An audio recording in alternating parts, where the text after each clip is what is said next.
Well, as promised, for part 3 we're going to look at the role of depth of field. Now, depth of field comes about because we view the world through lenses, and there's a certain aperture associated with that, of how wide our iris is open to allow more light in. So in low light conditions things tend to be more out of focus, you have less depth of field, and then plenty of light. If your iris is close round to a little pinpoint, then you'll have almost infinite depth of field. Now, I'm not going to go into the reasons why that is. There's doubtless plenty of videos on the internet that explain why lenses work and why depth of field comes about. What we're interested in is using this mechanic in our scenes. So let's consider what we know, or what we think we know. Depth of field is about at 11 feet from you to the rest of infinity. Things are either as in focus or as out of focus, depending on how good your eyes are, as they're going to get. So something 11 feet away will be just about as in focus as something on the horizon. So depth of field for us humans is only really operating within a limited range. For cameras, things vary because the lenses get bigger and there's certain effects you can apply, like tilt shift, which I recommend you looking up on the internet because there's some fantastic tilt shift images out there which demonstrate very well why you shouldn't use depth of field on large objects. But that aside, for us humans, between 0 and 11 feet away is where depth of field operates the most. And the closer the object gets to your eye, so if you consider you're looking at something small and you hold it close to your eye, then in that case the lens is relatively large compared with the object you're looking at, in which case the depth of field effect is very exaggerated. So back to our two situations we covered before, large things and small things. But first of all, we need to know in this scene whether we need depth of field working. As things stand now, our default setup, do we need depth of field in this scene?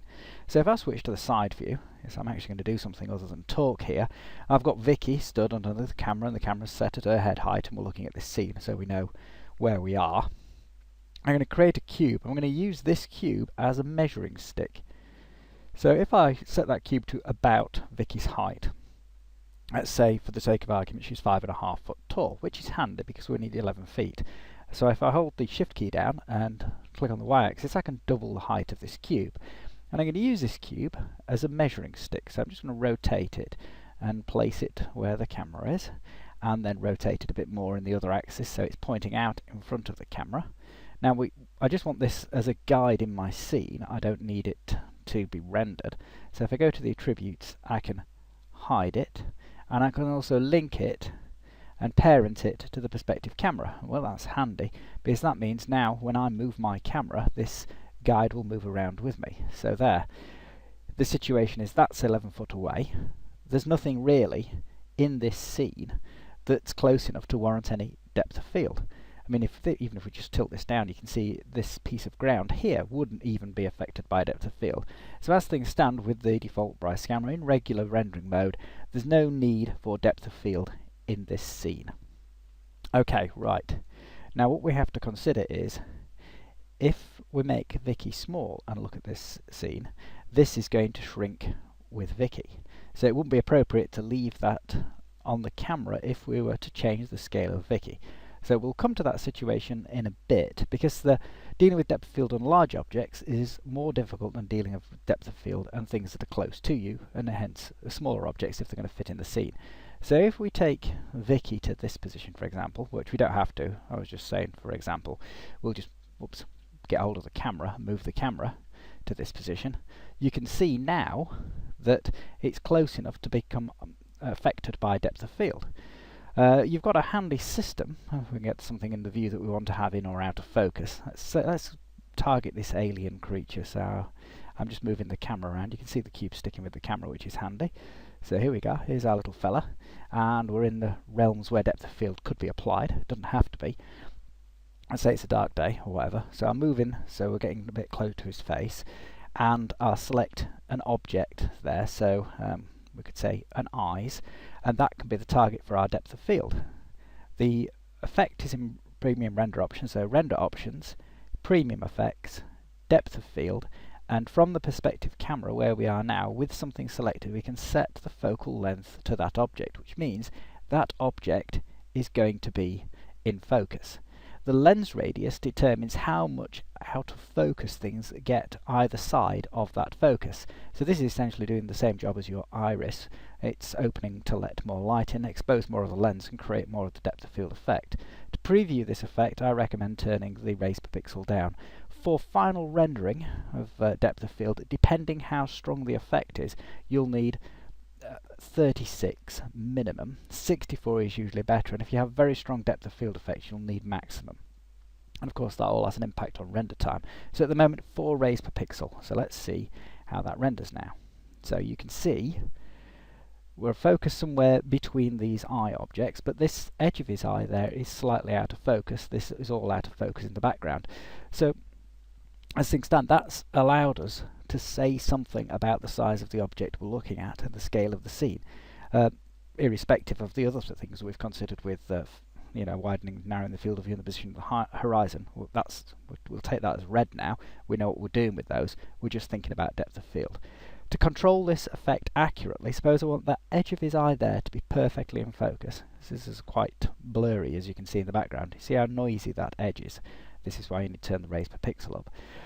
To get this edge of his eye in focus, what you can do is create an object like this sphere, and I'll go to the attributes, general, and hide it. And give it a name you can recognise, a target there. Right, so that's hidden, and that means it won't render, but we can use it to cite our depth of field effect. So find out where the edge of his eye is in the wireframe view.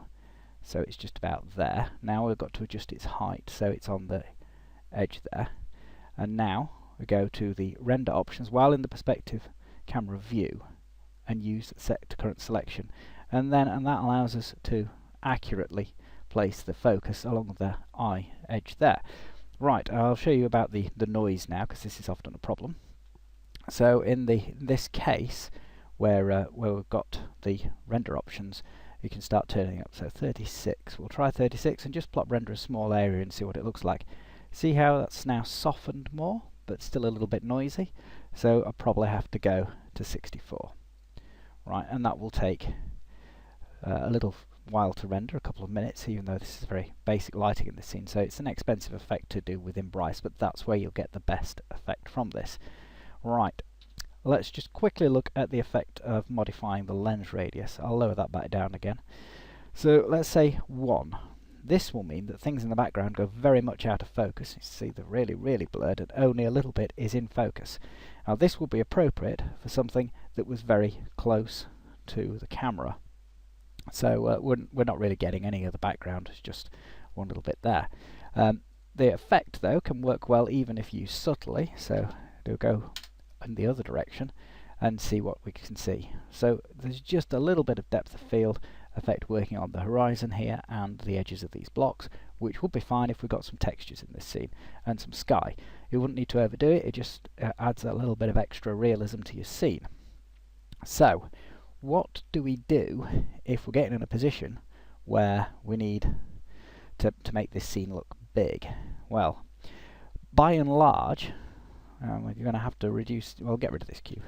You can guess whereabouts it's going to appear now with respect to Vicky's size, because if we make her small, you know it's about twice her height. So we make her small, and we're saying that this is our giant space alien in front of this strange alien structure, and stick our camera where her eyes are going to be. So we've lowered the horizon, got our eye line going, and you can see here that twice her height, we're not reaching the first objects. It's just not happening. So in this case, even though things got set up to look big, there's no reason to use depth of field.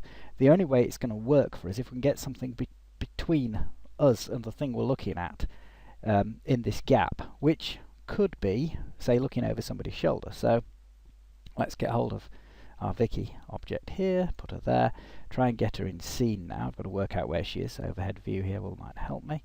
So she's quite small, so I've got to move her up here and across, and then get her in the scene, so we're sort of looking over her shoulder at some point. So she's going to have to be quite close to the camera for that to work, like so. And then wheel her into view.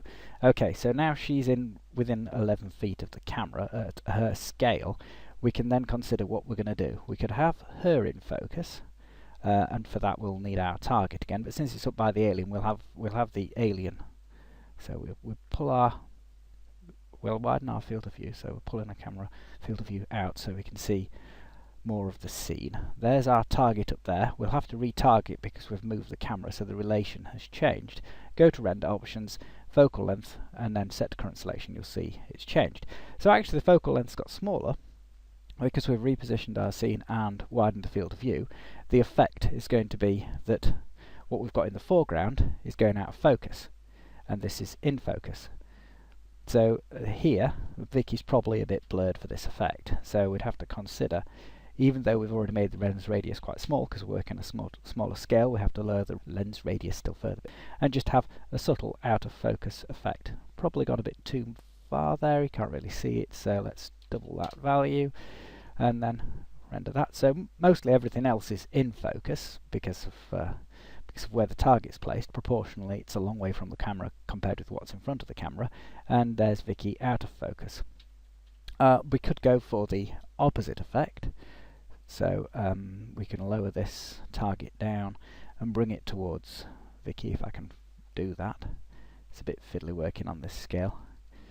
So we're making what would probably be something quite small, because I would probably use haze effects here to help establish a scale, but we won't cover that just yet. We'll just concentrate on the compositional element. So I've put the target where Vicky's head is.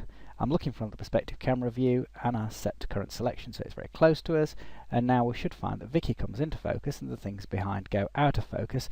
So again we get a sense of scale, but it's probably not a good idea to overdo the effect here unless you've got Vicky very, very close to the camera. So if we're looking through her left ear, so if I can do that, it's going to be quite difficult to position there where things are. See, so I'm trying to get in still further and closer, so we're looking right over her shoulder, then set to current selection, and we should find that that things are going more out of focus still further because we're getting much closer to Vicky's head here, and that's brought the target in a lot closer. So there you go, those are ways of using the depth of field effect to establish the scale of your scene, which combined with the positioning of the horizon and the field of view all help in making decisions about setting up the composition of your scene so that people get the impression that you want them to have about the scale of the objects in the scene. Right, having covered that, we'll move on to the next topic, which is going to be lighting.